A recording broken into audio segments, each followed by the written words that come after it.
चलिए हम लोग वर्ल्ड जियोग्राफी के टॉप 1000 क्वेश्चन कर रहे थे, उसका ये पार्ट 2 है। ठीक है, महाविस्फोट सिद्धांत किससे संबंधित है? महाविस्फोट सिद्धांत संबंधित है ब्रह्मांड की उत्पत्ति से। ठीक है, ब्रह्मांड की उत्पत्ति किसने दिया था सिद्धांत? जॉर्ज एल लेमेंतेयर ने।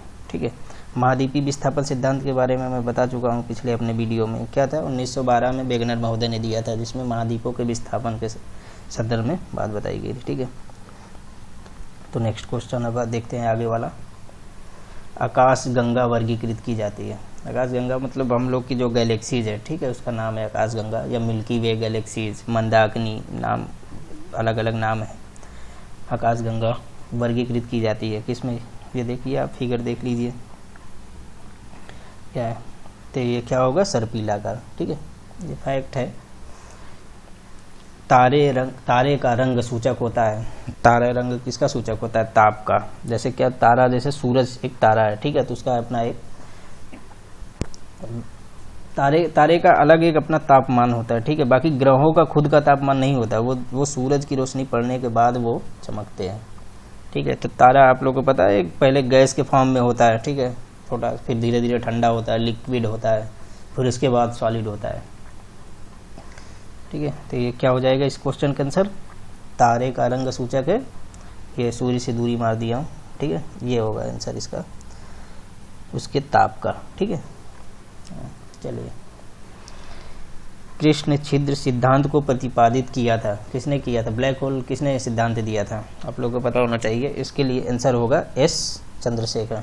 ठीक है, तो ये दिए थे। देखिए इसमें 4 नाम है। ठीक है, इन नामों के बारे में जान लीजिए थोड़ा सा। सीवी रमन के बारे में आप लोग जान रहे होंगे। सीवी रमन देखिए 1930 में इनको रमन इफेक्ट के लिए नोबेल प्राइज़ मिला था। ठीक है, बाकी हरगोविंद खुराना को भी नोबेल प्राइज़ मिल चुका है। देखिए 1968 में, ठीक है, मेडिसिन में मिला था। बाकी कौन? सीवी रमन हो गया, हरगोविंद खुराना हो गया। एच.जे. भाभा के बारे में जानते हैं ना? एक बार्क है संस्था, भाभा एटॉमिक रिसर्च सेंटर, उसका मुख्यालय कहाँ है? मुंबई। ठीक है, तब देखिए नोबेल प्राइज़ के बारे में थोड़ा सा, नोबेल प्राइज़ के बारे में बता देता हूँ। नोबेल प्राइज़ कब से स्टार्ट हुआ मिलना? 1901 से। ठीक है, इसकी स्थापना हुई थी 1900 ईस्वी में, और नोबेल प्राइज़ नाम रखा गया है अल्फ्रेड नोबेल के नाम पे। ठीक है, जो डायनामाइट के खोज किए थे।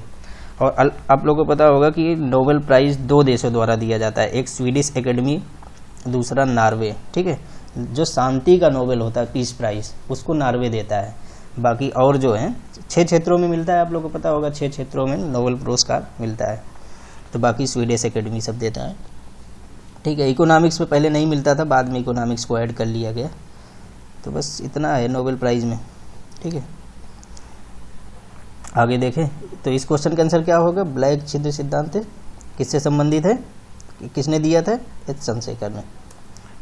चलिए, ये कथन और कारण है। ठीक है, पढ़िए। ब्लैक होल एक ऐसी खगोलीय अस्तित्व है जिसे दूरबीन से नहीं देखा जा सकता। तो ठीक है, बिल्कुल सही है। ब्लैक होल पर गुरुत्वीय क्षेत्र इतना प्रबल होता है कि यह प्रकाश को भी बच निकलने नहीं देता। ठीक है, ये भी सही है। तो इसका देखिए, इसका आंसर ए है। ठीक है, हालांकि आप लोग देख लीजिएगा, लेकिन इसका आंसर ए ही है।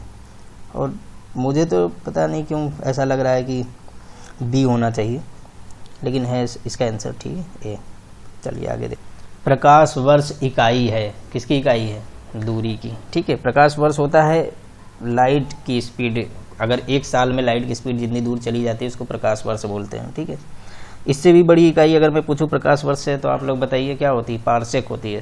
ठीक है, 3 पॉइंट कुछ करके इंटू 10, 3 इंटू प्रकाश वर्ष, उसको 3 से मल्टीप्लाई कर देते हैं, 3 पॉइंट कुछ करके। ठीक है, तो पारसेक हो जाए। तो प्रकाश वर्ष किसकी इकाई हो जाएगी? दूरी की। ठीक है, निम्नलिखित में से कौन सा सौर मंडल का भाग नहीं है? तो क्षुब्ध ग्रह के बारे में हम बता चुके हैं। क्षुब्ध ग्रह क्या थे? मंगल और बृहस्पति के बीच में जो छोटे छोटे चट्टानी मलबे होते हैं उनको क्षुब्ध ग्रह बोलते हैं।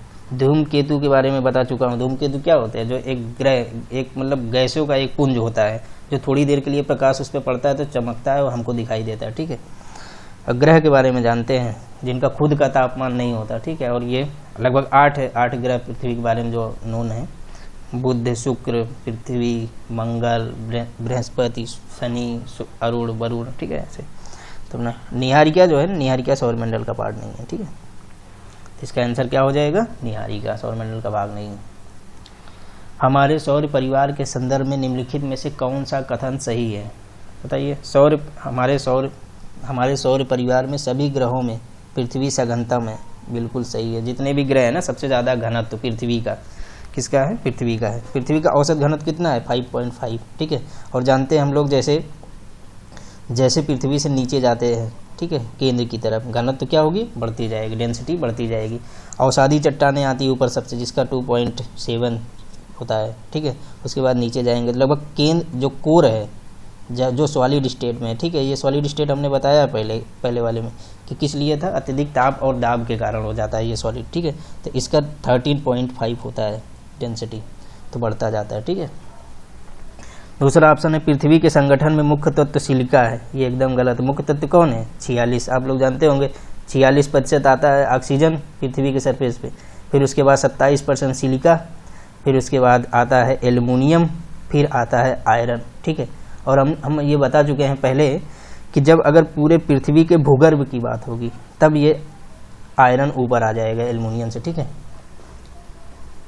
ठीक है, समझ गया। तीसरा ऑप्शन देख लीजिए, सूर्य परिवार के द्रव्यमान का 75% समाहित है, ठीक है, तो ये गलत है। सूर्य का व्यास पृथ्वी के व्यास का 190 गुना बड़ा है, तो ये 190 नहीं है, कितना है, 109 गुना बड़ा है, ठीक है। तो इसका आंसर क्या हो जाएगा, ये वाला, पृथ्वी का सबसे ज़्यादा घनत्व होता है, ठीक है।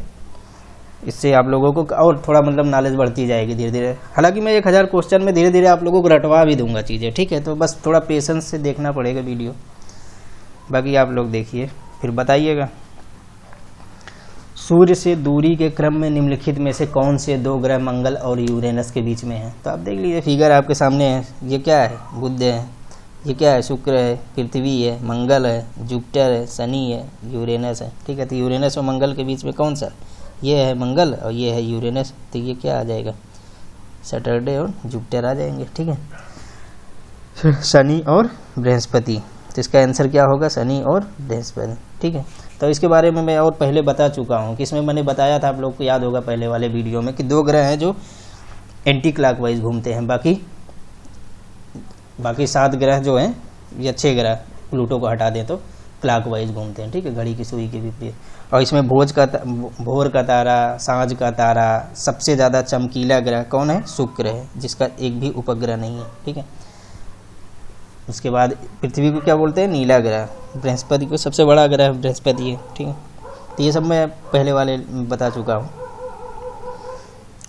चलिए ठीक है, आगे चलते हैं। निम्नलिखित ग्रहों को उनकी सूर्य से दूरी के बढ़ते क्रम में व्यवस्थित कीजिए। तो बताओ, सबसे पास सूर्य है, ठीक है, तो दूरी के बढ़ते व्यवस्थित करना है। बुध है, शुक्र है, पृथ्वी है, मंगल है, बृहस्पति है, शनि है, अरुण, वरुण, ठीक है। तो सबसे दूर कौन है, प्लूटो है, ठीक है। फिर यूरेनस आ जाएगा, मतलब पृथ्वी आएगा, फिर बृहस्पति आएगा, फिर यूरेनस आएगा, फिर प्लूटो आएगा। तो आंसर कौन हो जाएगा, 3 2 नहीं 2 3 4 1, ये हो जाएगा आंसर, ठीक है। ग्रहों के बारे में निम्न में से क्या सत्य है, तो बताओ। ग्रहों का मैंने आपको बताया कि ग्रहों का खुद का तापमान नहीं होता, सूर्य की रोशनी उस पर पड़ती है, परावर्तित होकर हमारी आंखों पे पड़ती है, तब हम उसको देखते हैं, ठीक है। इसीलिए वो टिमटिमाता हुआ दिखता है अपवर्तन के कारण। तो ये अब आप सब पढ़िए, ये प्रकाशहीन होते हैं किंतु चमकते नहीं, ठीक है, चमकते हैं ना ग्रह, ठीक है। तो ये अप्रकाशवान होते हुए भी चमकते हैं, तो इसका आंसर क्या हो जाएगा, यही हो जाएगा, अप्रकाशवान होते हुए भी चमकते हैं। चलिए देखिए अगला क्वेश्चन। सूची 1 को सूची 2 के साथ सम्मिलित कीजिए और सूचियों के नीचे दिए गए कूट का प्रयोग कर सही उत्तर दीजिए। सौरमंडल का सबसे छोटा ग्रह, देखिए इसमें प्लूटो भी है, बुध भी है। तो प्लूटो मैंने बताया कि एक बहुत छोटा था, इसीलिए इसको ग्रह की श्रेणी, छोटा इसलिए नहीं हटाया गया था, ये दूसरे की कक्षा को काटता था, ठीक है। इसका मैंने उपग्रह बताया था प्लूटो का, हाइड्रा। तो सबसे छोटा उपग्रह किसको मिलाएंगे, ये, ठीक है, प्लूटो। सौरमंडल का सबसे बड़ा ग्रह कौन सा है, बृहस्पति, जिसका ग्लाडीमीन हमने सबसे बड़ा इसका उपग्रह बताया था। सौरमंडल सूर्य के दूसरे स्थान पर ग्रह कौन है, दूसरे स्थान पर कौन है, बुध के बाद शुक्र आता है, तो ये हो जाएगा।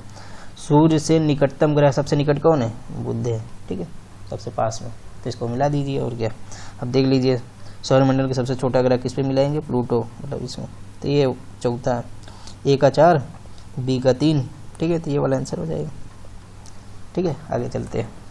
सूर्य के केंद्र में उपस्थित पदार्थ होते हैं। सूर्य के केंद्र में उपस्थित पदार्थ क्या होते हैं, गैसीय अवस्था में, ठोस अवस्था में, गैस, ठोस, द्रव्य। तो ये प्लाज्मा में होता है, ठीक है, प्लाज्मा और गैसीय अवस्था में होता है। तो अब आप देख लीजिए इसको क्या मारेंगे आंसर, हालांकि इसका आंसर पता नहीं है, आप लोग देख लीजिएगा, क्योंकि ये सवाल ऐसा दिया है। तो मुझे लगता है गैसीय अवस्था में होना चाहिए। सूर्य आप लोग को पता होगा कि हीलियम और हाइड्रोजन गैसों से मिलकर बना है, जहाँ पे नाभिकीय संलयन प्रक्रिया होती रहती है, जिसके माध्यम से सूर्य को एनर्जी मिलती है। ठीक है, और सूर्य का बाहरी हिस्से का तापमान कितना है, 6000 डिग्री सेंटीग्रेड लगभग। ठीक है, ये तो इसको चलिए ये हो जाएगा, हो सकता है आंसर केवल गैसीय अवस्था में। ठीक है, चलिए। प्रत्येक सूर्य ग्रहण होता है। सूर्य ग्रहण में क्या होता है, प्रत्येक सूर्य ग्रहण में हमने बताया सूरज है, ये पृथ्वी आ जाती है। ठीक है, नहीं ये चंद्रमा है, ठीक है, और ये पृथ्वी है, तो ये सूर्य ग्रहण वाली कंडीशन हो जाती है। तो ये वाली कंडीशन केवल अमावस्या के दिन होती है। ठीक है, और चंद्र ग्रहण में क्या होता है, ये सूर्य है, ये चंद्रमा है, ये पृथ्वी है, तो ये सूर्य की रोशनी चंद्रमा पर नहीं पड़ पाती, इसलिए ये चंद्र ग्रहण मतलब सूर्य चंद्र ग्रहण होता है। ठीक है,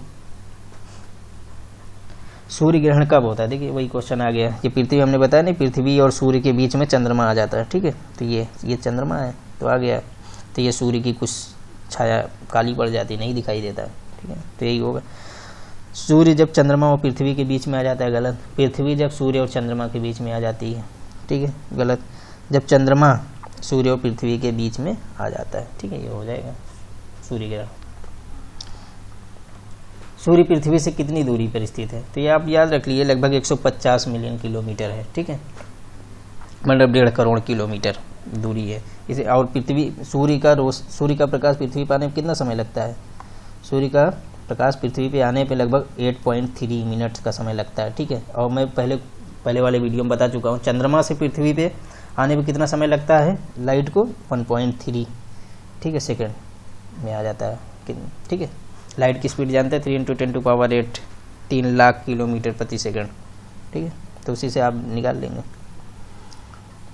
पृथ्वी सूर्य से निकटतम दूरी पर होती है, कब होती है, 6 डेट के बारे में मैंने बताया था, 21 जून, 22 दिसंबर। ठीक है, 21 जून को उत्तरी गोलार्ध में सूर्य जब रहेगा तो 21 जून को सबसे बड़ा दिन होता है। ठीक है, अगर जब दक्षिणी गोलार्ध में सूर्य है तब 22 दिसंबर को सबसे बड़ा दिन होगा। ठीक है, और एक मैंने डेट बताई थी 3 जुलाई और 4 जून, 3 जनवरी, ठीक है, और 4 जुलाई, तो ये याद रख लीजिए। तो जो 4 जुलाई को होता है ना, वो सूर्य सबसे दूर होता है, ठीक है, पृथ्वी के, मतलब अपसौर वाली कंडीशन। और 3 जनवरी को पृथ्वी जो है सूर्य के सबसे करीब होती है, जिसको उपसौर वाली कंडीशन बोलते हैं। ठीक है, ये 4 डेट हो गई। एक और डेट याद रख लीजिए, 21 मार्च और 22 सितंबर। इस दिन क्या होता है ना, दिन और रात की अवधि बराबर होती है। ठीक है, तो ये 6 डेट मैंने पिछले वाले भी वीडियो में बोला था, फिर बोला हूँ, तो आप लोग, मैं इसलिए बोल दे रहा हूँ कि ताकि आप लोगों को याद हो जाए चीज़ें। ठीक है, चलिए हो गया इसका आंसर। पृथ्वी सूर्य से निकटतम दूरी पे कब होगी, निकटतम दूरी होगी 3 जनवरी। ठीक है,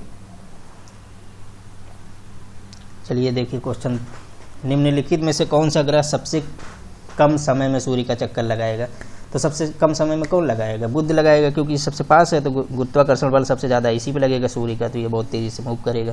जैसे जैसे दूरी बढ़ती जाएगी वैसे वैसे उनकी गति की स्पीड घटती जाएगी, और वर्षों की अवधि जो है उनका एक चक्कर लगाने में सूर्य का, वो भी बढ़ता जाएगा। ठीक है, तो सबसे बड़ा वर्ष कहाँ होगा साल का, इधर होगा। ठीक है, ये नेपच्यून। तो ठीक है, इसके बारे में कई बार डिस्कस हो चुका है चीज़ें, कहिए तो फिर एक बार रिवाइज कर दूँ। चलिए छोड़िए, आगे चलते हैं। ग्रह जिसका कोई उपग्रह नहीं है वह है, क्या है, बुध का नहीं है, ठीक है, और शुक्र का नहीं है। मार्स का हमने बताया, फोबोस एंड डीमोस। ठीक है, अर्थ का एक उपग्रह है चंद्रमा। ठीक है, जुपिटर का सबसे ज़्यादा उपग्रह है, जिसमें इसका सबसे बड़े उपग्रह का नाम क्या है, व्लादिमीर। शनि का सबसे बड़ा उपग्रह का क्या नाम बताया, टाइटन। ठीक है, दूसरे नंबर पे सबसे ज़्यादा इसके उपग्रह, उसके बाद इसका आता है। ठीक है, और इसका जो अरुण का है, अरुण का उपग्रह का नाम है ट्रिटान। ठीक है, और ये 2 ग्रह ऐसे हैं जो एंटी क्लॉकवाइज घूमते, बाकी 6 ग्रह वो क्लॉकवाइज घूमते। तो कौन है, शुक्र है और अरुण है। ठीक है, ये दोनों एंटी क्लॉकवाइज घूमते हैं। बाकी मंगल को लाल ग्रह बोलते हैं क्योंकि आयरन को और ज़्यादा है, ठीक है। पृथ्वी को नीला ग्रह बोलते हैं क्योंकि पानी ज़्यादा है, ठीक है, तो वो नीला दिखाई पड़ती है। बाकी मीथेन, अगर मीथेन गैस के बारे में पूछे सबसे ज़्यादा किस ग्रह पे है तो वो जुपिटर हो जाता है, ठीक है, बृहस्पति पे। वलय, वलय किस पे बने हुए हैं गैसों के? शनि पे, ठीक है, यही है। और सब ठीक है, हो गया, इतना इतना बहुत है, ठीक है। तो इसका आंसर क्या होगा? ग्रह जिसका कोई उपग्रह नहीं है, तो कौन सा ऑप्शन हो जाएगा? ये, ठीक है। मंगल का कौन है? फोबोप्स एंड डिमोस। नेपच्यून का, ठीक है इसके उपग्रह। प्लूटो का हाइड्रा, ठीक है, तो इसका आंसर होगा बुध। निम्नलिखित में से किस एक को भोर का तारा कहते हैं? हमने बताया शुक्र को भोर का तारा, सांझ का तारा, सबसे चमकीला तारा, ये सब किसको बोलते हैं? शुक्र को, ठीक है, भोर का तारा। जीवधारी के रूप में पृथ्वी का वैज्ञानिक नाम बताइए। क्या बोलेंगे? ग्रीन प्लेनेट, बताया नहीं, ठीक है, ग्रीन प्लेनेट बोलते हैं जीवधारी रूप में पृथ्वी का। पृथ्वी का व्यास कितना है? पृथ्वी का व्यास पूछ रहा है, ठीक है। त्रिज्या आपको पता है 6400 होता है, 6400 किलोमीटर, तो व्यास मतलब 2r, ठीक है, तो कितना हो जाएगा? 128, ठीक है। और पृथ्वी, याद रहे, पृथ्वी ध्रुवों पे चपटी हुई है, ठीक है। यहाँ पे मान लीजिए ये है 0 डिग्री, तो ध्रुवों पे कहाँ है? यहाँ पे चपटी हुई पृथ्वी, तो यहाँ पे इसका थोड़ा सा कम हो जाता है, ठीक है। और अगर देखिए, पृथ्वी से ऊपर जाने पे भी जी का मान कम होता है, नीचे जाने पे भी जी का मान कम होता है, तो सबसे ज़्यादा जी का मान कहाँ रहेगा? सरफेस पे रहेगा, ठीक है।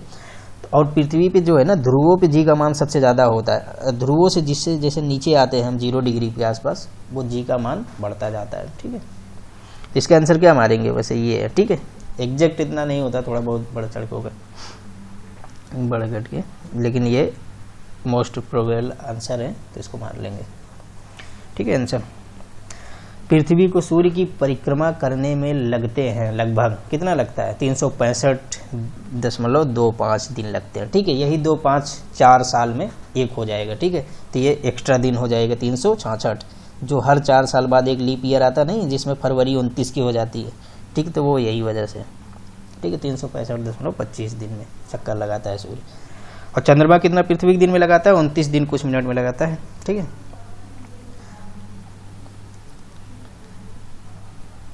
चलिए, निम्नलिखित कथनों पर विचार कीजिए। पृथ्वी के चुंबकीय क्षेत्र के अक्षर की भौगोलिक अक्ष पर, पृथ्वी के चुंबकीय क्षेत्र के अक्षर पर भौगोलिक अक्ष पर 23.5 आनत है, ठीक है, ये गलत ऑप्शन है। उत्तरी गोलार्ध में पृथ्वी का चुंबकीय ध्रुव उत्तरी कनाडा में के प्रायद्वीप पे स्थित है, ये भी गलत है, ठीक है।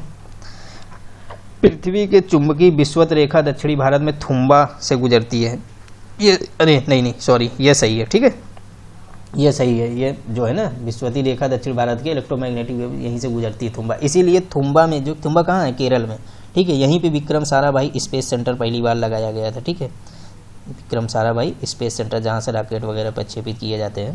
तो रॉकेट प्रक्षेपण के लिए कई सारे केंद्र हैं, आप लोग को पता होगा। एक तो स्पेस एप्लीकेशन है गुजरात में, ठीक है, श्रीहरिकोटा है कहाँ? उड़ीसा में, चांदीपुर, ठीक है। उसके बाद कहाँ? इसरो कहाँ है? बेंगलुरु में। बार्क कहाँ है? मुंबई में, ठीक है। तो अब जनरली जो है ना, जो प्रक्षेपण यान जो जहाँ से हम लोग करते हैं, उसको करते हैं वो श्रीहरिकोटा से, ठीक है, उड़ीसा से, ठीक है। चले आगे, इसका आंसर क्या होगा? इसका आंसर होगा केवल 3, ये सही होगा। निम्न कथनों पर विचार कीजिए तथा नीचे दिए गए कूट में सही उत्तर चुनिए। पृथ्वी के अक्ष के उत्तरी सिरे को उत्तरी ध्रुव कहते हैं। पृथ्वी के अक्ष को, ये है पृथ्वी अक्षांश, ठीक है, तो ये उत्तरी सिरे को क्या? उत्तरी ध्रुव बोलते हैं, ठीक है। 45 डिग्री दक्षिणी अक्षांश की लंबाई विषुवत रेखा की आधी हो जाती है। कह रहा है जो विषुवत रेखा यहाँ है, ये अक्षांश की, वो 45 डिग्री पर आधी हो जाती है, ये गलत है, ठीक है। पृथ्वी के अक्ष के समानांतर है, पता नहीं क्या समानांतर, पृथ्वी के अक्ष समानांतर है, पृथ्वी के अक्ष का, ये मुझे लगता है ये आप मिसप्रिंट है कुछ, ठीक है, इसमें इस ऑप्शन में। अपसौर अवस्था में पृथ्वी की परिभ्रमण की गति तीव्र हो जाती है। अपसौर देखिए लिखा है, अपसौर मतलब क्या? अगर ये पृथ्वी है, ठीक है, घूम रही है, तो ये सूर्य के चक्कर, ये वाली है, ठीक है, पृथ्वी है, ये सूर्य है, तो ये वाली स्थिति को बोलते हैं अपसौर। जब दूर होती है, ये उपसौर वाली कंडीशन है, ठीक है। तो जब पास होगी तब ग्रेविटेशनल फोर्स ज़्यादा लगेगी, तो यहाँ पे स्पीड तेज होगी, यहाँ पे कम होगी, तो ये आंसर गलत है, ऑप्शन गलत है, ठीक है, ये गलत है, ये भी गलत है। तो इसका आंसर केवल क्या हो जाएगा? पृथ्वी के अक्ष उत्तरी सिरे को उत्तरी ध्रुव कहते हैं। ये तो सही है, मुझे लगता है ये जो कुछ मिस मैच कर दिया है तो ये वाला सही होगा, तो इसका 1 और 3 आंसर हो जाएगी इसमें, ठीक है। बाकी आप लोग देख लीजिए क्या गड़बड़ी है इसमें। दिन रात जिस कारण होते हैं, ठीक है, तो देखिए ये क्वेश्चन बहुत आता रहता है। देखो सूर्य पृथ्वी जो है ना अपने अक्ष पे 23 डिग्री झुकी हुई है, ठीक है, 23 डिग्री झुकी हुई है और अपने अक्ष के परिता पश्चिम से पूरब की ओर, पश्चिम से पूरब जो है ना भू घूर्णन कर रही है, ठीक है, घूर्णन कर रही है। और ये लगभग अपने अक्ष के परिता जो है लगभग कितने 24 घंटे में मूव कर जाती है, ठीक है। और ये सूरज का भी चक्कर लगा रही है, ठीक है, घूर्णन करते हुए सूरज का चक्कर लगा रही है। तो ये जो होता है, जो जिस कारण दिन और रात होते हैं, ये पृथ्वी के घूर्णन के कारण होते हैं, ठीक है। तो ये क्या होगा, इसको क्या बोलेंगे, भू परिभ्रमण, ये बोलते हैं इसको, भू परिभ्रमण, ठीक है। तो ये बहुत आता रहता है, आप इसको याद रखिए, ठीक है। अगर मौसम परिवर्तन बोले तो वो जो सूर्य की परिक्रमा करता है उसकी वजह से, और ये 23 डिग्री जो झुका हुआ इसकी वजह से मौसम में परिवर्तन होता है, ठीक है। तो अगर मौसम परिवर्तन होता है क्वेश्चन में तो ये और ये ऑप्शन हो जाते हैं, पृथ्वी के अक्ष के झुकाव और भूभ्रमण, ठीक है, समझ में। चलो आगे देखते हैं, तो इसका आंसर क्या होगा, दिन और रात किस कारण होते हैं, ये होते हैं, ठीक है, इसके इसलिए तो 24 घंटे में दिन और रात की अवधि वो चेंज होती रहती है, ठीक है, 12 घंटे का। मौसम परिवर्तन, देखिए वही क्वेश्चन आ गया, मौसम परिवर्तन पृथ्वी की गति की किस विशेषता से होता है। तो सूर्य के चारों ओर हमने बताया परिक्रमा की वजह से, और ध्रुवी पर 23 डिग्री अंश के झुकाव, तो ये दोनों ऑप्शन सही हो गए, ठीक। तो ये हो जाएगी इसका आंसर तीसरा। चलिए हो गया, ठीक है, अब हो गया इतना। देखते हैं आगे अगला वीडियो लाते हैं। मैं वैसे 1000 क्वेश्चन करूँगा, ठीक है, उसमें जितना ज़्यादा हो सके कि चीज़ें बताऊंगा, तो मुझे ज़्यादातर चांसेस है कि वर्ल्ड जियोग्राफी उसमें हो जाएगी। आप लोग बस पेशेंस के साथ देख लीजिएगा। उसके बाद कोई किताब, कोई क्वेश्चन लगा लीजिएगा, कोई भी आप, लूसेंट, घटना चक्र, जो भी ऑब्जेक्टिव, किरण, जो भी लगाना हो, ठीक है, उसे लगा के आप, चलिए ठीक।